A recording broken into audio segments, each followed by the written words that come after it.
of anything they have to offer me, right? It's like, get over yourself, Mark. You gotta. I believe if we could be indivisible, we would be indestructible. And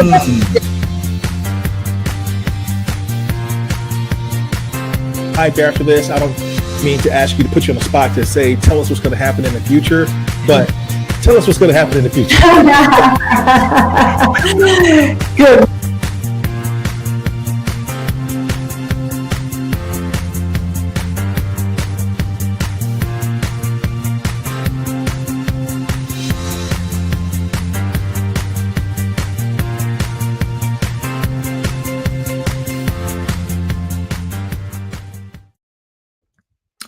Hello, everyone. Welcome to the Keep Leading Podcast, another live broadcast of the Keep Leading Podcast. The Keep Leading Podcast is dedicated to leadership development and insights. I'm Eddie Turner, your host, the Leadership Accelerator. I work with leaders to accelerate performance and drive impact. I work with experienced and emerging leaders who want to have an exponential impact on the places, people, and processes where they work. If you're joining us today on LinkedIn, Facebook, or YouTube, let us know. If we see your name come in, we'll make you part of the conversation. You can feel free to ask a question of my guest. You can just share your reaction. We want to hear from you. And certainly hit the share button so that your friends and colleagues who may not be able to join us live will be able to benefit from the replay later on. And as always, we will make this available not just as a video live stream. It'll be available as a video podcast and an audio podcast in a few days on Spotify or wherever you get your podcasts. I am super excited that today I get to sit down with one of the world's most influential voices in human-centered technology. My guest today is Kate O'Neill. Kate O'Neill is a digital innovator, a chief executive, business writer, and keynote speaker. She founded KO Insights. She was among the first 100 employees at Netflix before she did that, though. Think about that. That's a pretty cool thing to say. And she was a technologist at Toshiba and the founder of the groundbreaking analytics firm MetaMarketer. She's received worldwide recognition and a list that is exhaustive. I mean, it's the who's who that has recognized Kate. I mean, we'll talk about a couple of the big ones as we go through our discussion. And you have seen her work in top business and academic journals, including the New York Times and the Wall Street Journal. She's appeared as an expert tech commentator on BBC and NPR. She's authored 6 books. And today, we're going to talk about the leadership that matters next based on her latest book, What Matters Next. Kate, welcome to the Keep Leading Podcast. There it is. Thank you, Eddie. Thanks for having me on your show. And thanks for bringing me in front of such an incredibly illustrious audience that I'm sure we're talking to today and over time. There I am. And there's the book. There you are. There's the book. You flashed it briefly, but I want to make sure everybody gets a chance to look at it so they know what to go search for. Yes, we're going to make sure people know what matters next. Tell us the full title there. What Matters Next? A Leader's Guide to Making Human-Friendly Tech Decisions in a World That's Moving Too Fast. And yes, I got a chance to hear some of this when I last saw you in person. You and I were, that didn't come out right. You and I were at the Thinkers 50. I normally test these things first. I hit me at the last minute. Kate and I were together at the Thinkers 50 in London. Tell people who don't know what Thinkers 50 is, why that's a big deal. I love that some organization, some write-up of Thinkers 50 some years ago referred to it as the Oscars of management thinking. And I think that they fell in love with that description, and everybody associated with the organization loves that description too. So that's the easiest way to describe it. It's the Oscars of management thinking. Every 2 years, they host a gala, and they give out, first of all, there's a ranked list of 50 top thinkers in the world relating to management thinking. The last series included Amy Edmondson at the top of that list, whose work on psychological safety has been incredibly important. And then, a bunch of people down the list that are very familiar names to anyone who does a lot of business book reading and pays attention to the thoughts coming out of management circles. And then they also have a radar, so paying attention to who's up and coming, and then some distinguished thinking awards. So I have been named to the radar, and my second to last book, A Future So Bright, was named to the distinguished thinking. Was shortlisted for the distinguished thinking award for digital thinking. So some good stuff. And you and I met there or saw each other there. I think we've actually met through NSA. Yeah, we met before that, and Right. yes, in our National Speakers Association circles, Right. and we were part of the same chapter there in New York for a little while. That's But right. we hadn't seen each other probably in 5 years. Yeah, And then yeah. we were able to see each other, spend some time there. You That's right. delivered just a terrific presentation. And then, thanks. yes, you were included on their list of the world's management thinkers to watch That's list. right. That's the radar. And they put you on the Distinguished Award for Digital Thinking. And yeah, so it's just kudos to you. huge honor. Thank you. It's a huge honor. I think that I really have a lot of respect. I'm sure you do too, for the folks who make that list and folks whose work is recognized in any format. It's truly some of the best people to know and benchmark yourself against, because people just aren't satisfied with, I'm not sitting pretty on some idea I had 20 years ago. I'm building on it. And that's the kind of people I really enjoy being around. Yeah, that was basically a big nerd prom we were saying in jest of each other, right? And boy, we all loved it. It was just phenomenal. So great to see you again and have you here to talk about what I heard there. And I wanted my audience to get a chance to hear this from you directly. And there's a lot being said about AI around us, and there's a lot happening with AI. And your book is so thorough, and how your coverage of this, I have a lot of questions to ask you. I'm almost not even sure where to start. So let me start here.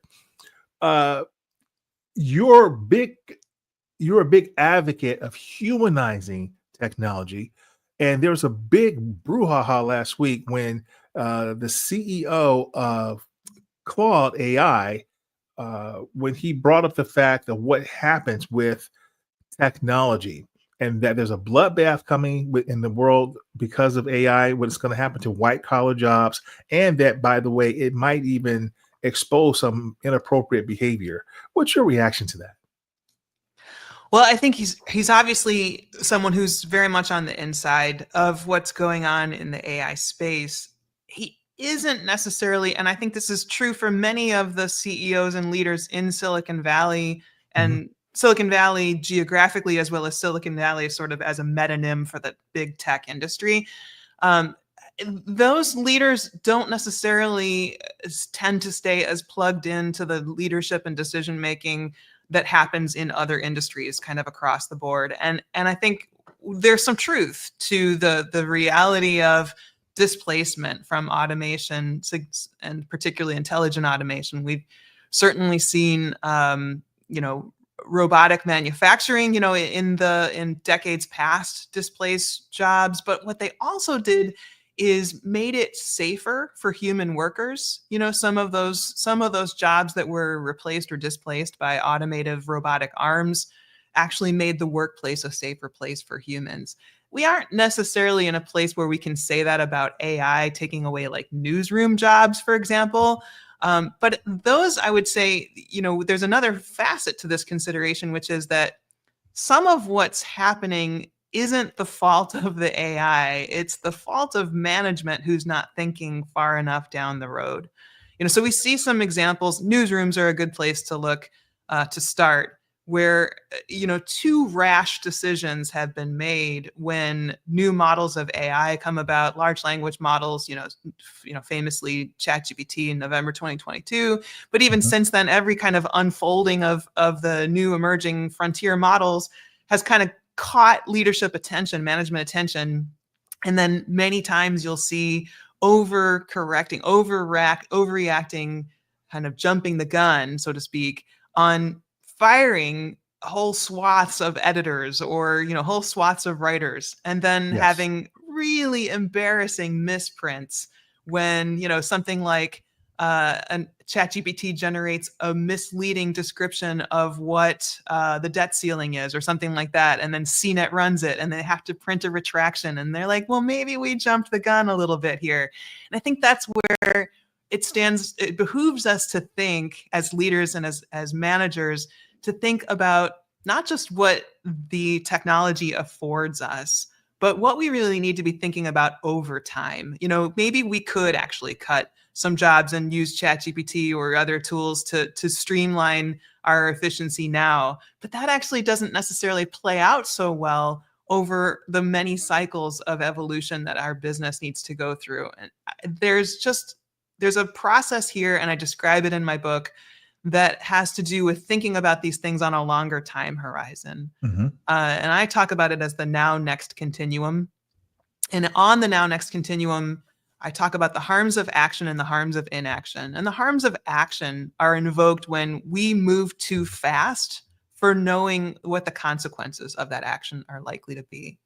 And the harms of inaction are invoked when we already do know what we should be doing and we fail to act on that. That is the case when we look at something like climate change, for example. There are many, many instances where organizations and industries know that they should be doing more than they're doing, and not acting on the information that they have, not making more proactive decisions, is hurting everyone. It's hurting their industry too.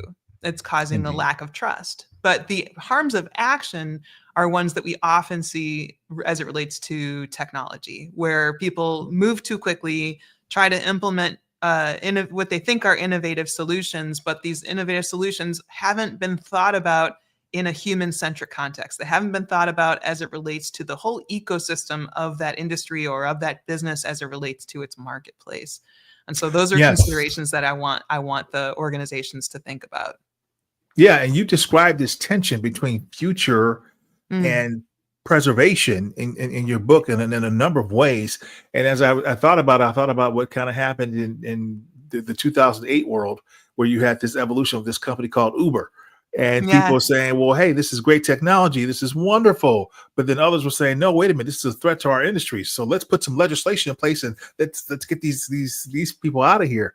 But really, what happened is it really elevated the ride experience for everybody and gave birth to other industries.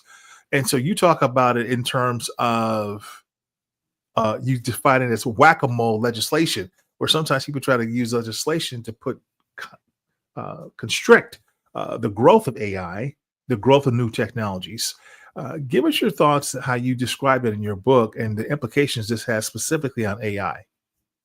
Yeah, I will back up just a little bit there, because I wouldn't necessarily say that the Uber, as an example of disruption, lifted the game or changed the game for everyone, or made the experience better for everyone. I think that we have still an opportunity to learn from the ways that Uber moved too rashly and did things in ways that weren't necessarily ethical. The taxi industry, though, did things that also were kind of digging in their heels in ways that weren't particularly helpful. And both industries had a lot to learn from one another. And this is where I think we have more of an opportunity through, regulation is an opportunity to protect the end user, end consumer, end person, at the end of a series of market actions and things that happen in the real world that government is best suited to put guardrails around. But where I think we tend to see, sometimes you'll see industry try to insert itself into that process and have regulation crafted that suits them particularly, that's, carves out their space and they say that this regulatory capture. OpenAI tried to do this. Sam Altman was lobbying Congress for particular kinds of AI controls that were going to allow them to operate the way they wanted to operate, but would keep barriers in place for new entrants to that market. So we have to be careful. I definitely see regulations as a public good when they're done well and when they're informed and when they have the public in mind. But I don't see it as a public good when corporations insert themselves into that process and try to shape it in ways that are necessarily going to benefit just the business and not the people who are meant to be protected by legislation and regulations. Indeed. And that's the example that you cited in the book that I thought was so apropos. And thank you for the clarification on that. What I meant was that it enhanced the ride experience, and that cab drivers were forced to clean up their cars a little bit more Oh, yeah. to match the experience of the Ubers That's because true. of the legislation that was passed. Yeah. And so there's a need to kind of put a little bit of a harness, but also not so much to where you're constricting the growth and constricting the innovation. And that's the point that you get at there. And so I wanted to highlight that, because that's impacting how businesses are structuring what this looks like as we go forward. Yeah. And I think one of the things we're seeing right now that's so relevant is we're in a very deregulatory moment. Obviously, our current government administration in the US in particular, but I think in some ways around the world, there's this tendency, this kind of pendulum swinging toward the deregulation side. And one of the things I've written about a lot and spoken about a lot in the last few months, since the US president took office, for example, has been that leaders need to recognize that isn't a free pass toward operating as if there are no guardrails in place, particularly when we're talking about AI and other emerging technology. There are still going to be downstream consequences. Some of that may have to do with emerging regulations that come in years from now. Some of it may have to do with operating in other international markets where there are different regulations in place.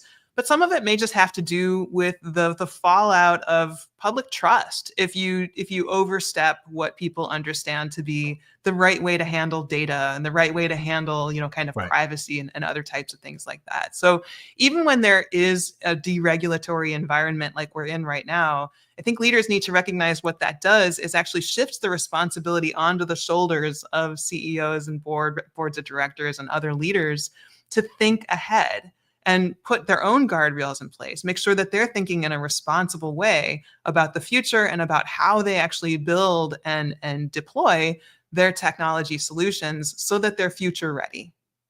Yeah, and you gave a great example in your book about, I forgot the company, who had the facial recognition technology and how that Clearview. got them, Clearview, there we go, and how that got them a little bit of a hot water.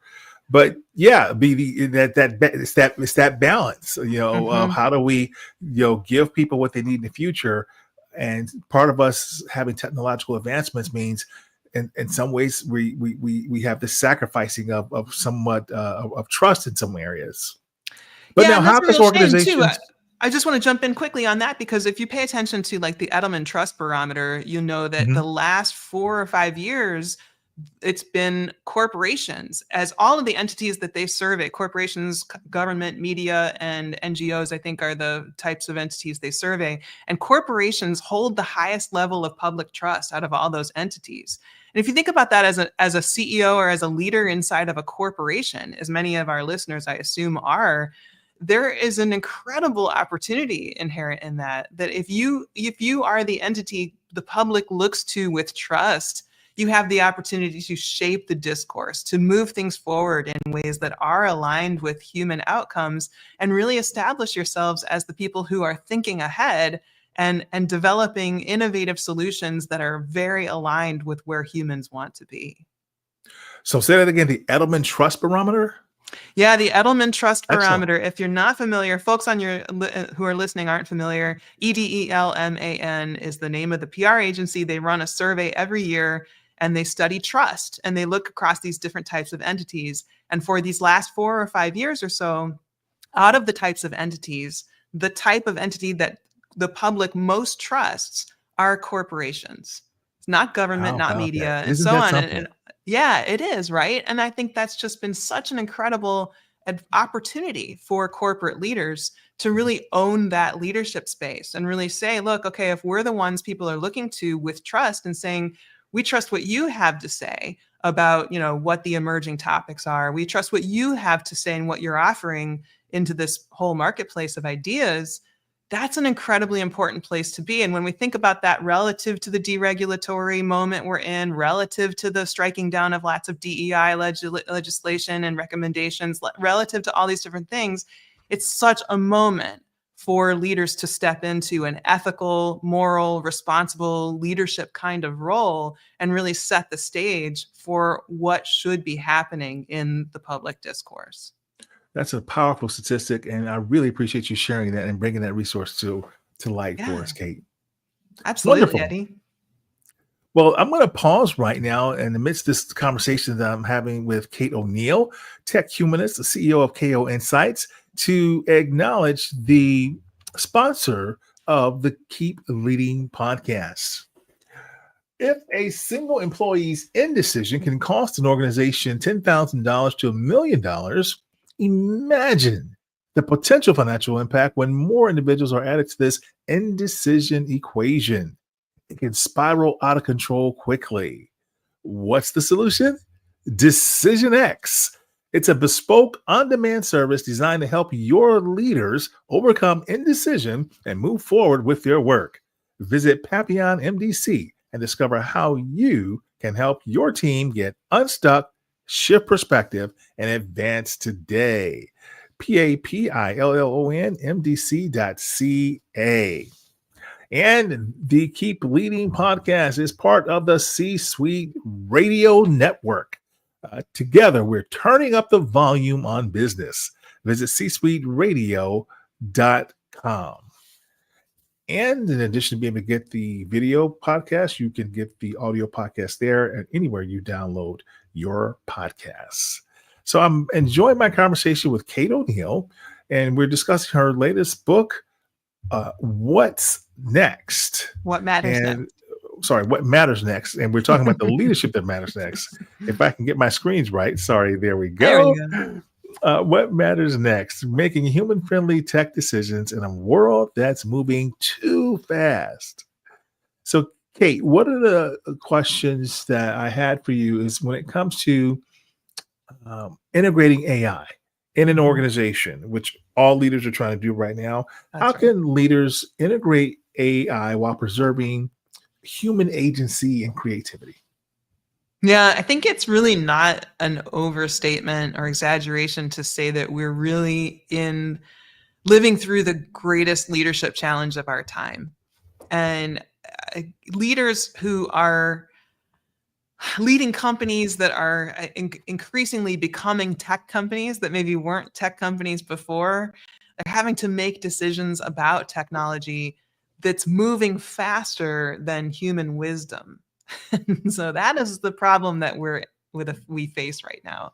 The too fast part of the moving too fast part of the subtitle of my book is no accident, because I would hear as I speak to audiences of CEOs and leaders across industries, the thing I hear so often is that it just is so much to keep up with, that people feel overwhelmed, they're daunted by the rate of change.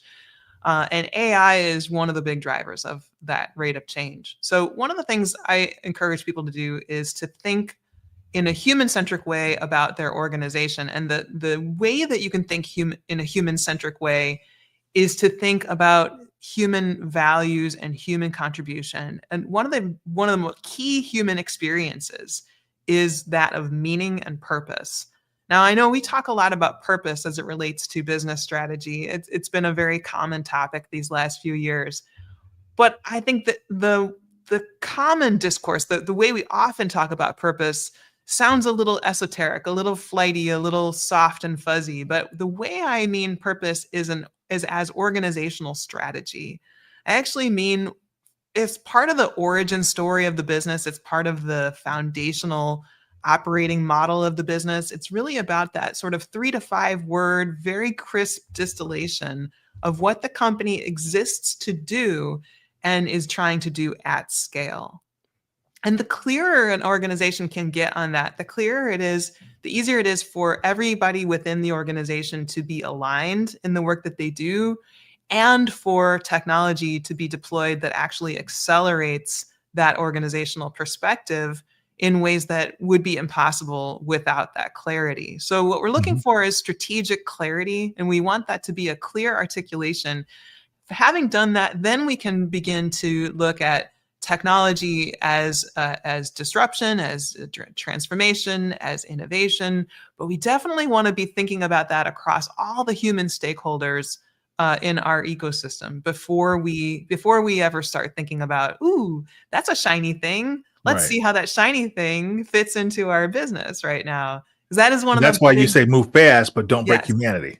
Yeah, because I think one of the flaws, one of the tendencies people have, and it's a completely understandable tendency, is to grasp the shiny thing, right? Is to go like, there's a new AI model, and now the CEO wants to know what's our AI strategy. But we don't have an AI strategy. Nobody has an AI strategy except for maybe, OpenAI or Claude or, Anthropic or whatever. Like the companies that have AI as part of their core underpinnings maybe have an AI strategy. But you as an organization, if you are anything other than an AI company, have a strategy which is related to that organizational purpose articulation. And that strategy may be helped along by AI.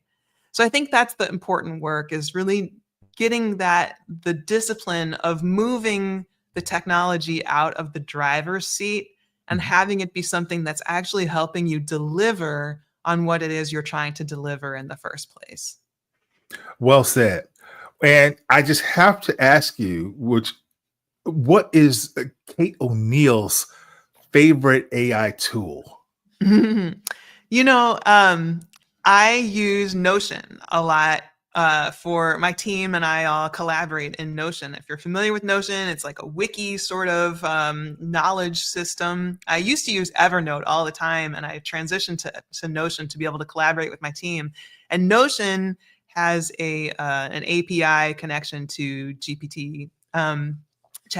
So it's a really useful integration with Notion. But then, of course, I'm always flipping over to Perplexity for research and to Claude for help, kind of long form drafting and things like that. So I've got a whole suite of tools, just like many people at this point, that I'm using and relying on.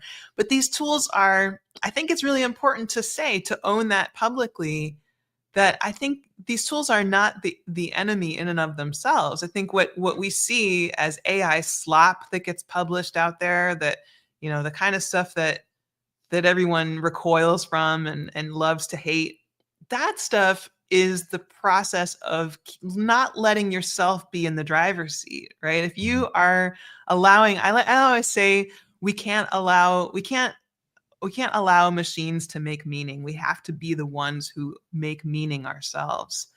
And if we are trying to craft something meaningful and we use AI tools as accelerants, as brainstorming partners, that sort of thing, that's going to result in meaningful work as long as we stay in the driver's seat.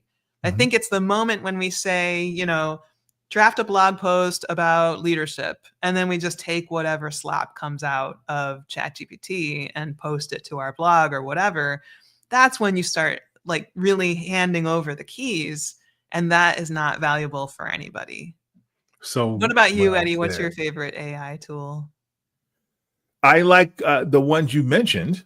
Yeah. But it depends on what task I'm trying to accomplish. But clearly, the point you made about Perplexity, Claude, those are formidable tools that allow you to accomplish so much. Yeah. And I like your point about Notion. I'm a big Evernote fan as well, but I haven't migrated over to Notion. So I like that one. I'll have to do a little bit of research on that. Yeah, sending out the love to the Evernote team, because I was a long time loyal user of that platform, and I still am a paid user, but it just hasn't had my usage in a while, and I'm very sorry, Evernote team. I still love you, but and Notion has really done such a bang up job of bringing themselves up to the level of competitor, and then I think really surpassing what Evernote was accomplishing, at least for us. Yeah. Thank you for sharing that so that we'll know. So this is why I say this is the leadership. There you go. That's a great idea. We can talk to them about that. That's why I said this is the leadership that matters next, right? To your point, even people who are not even concerned about technology now have to be aware of technology And as they're doing this and as they're integrating, it's touching every aspect of the employee experience. That's right. Leaders need to know about this, but keep the humanity. So Yeah. thank you for sharing this good information with us. And what is the main point you want those who are hearing this podcast or watching us live that you want them to take away from our conversation?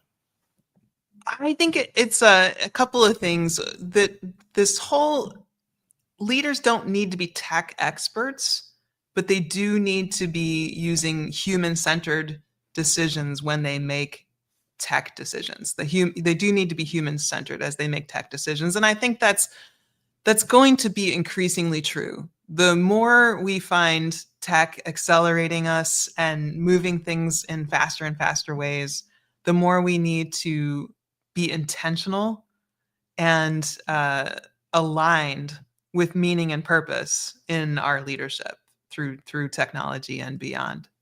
So that's the real opportunity. Thank you. And is there a piece of advice that you use that helps you to keep leading, or a quote that you like?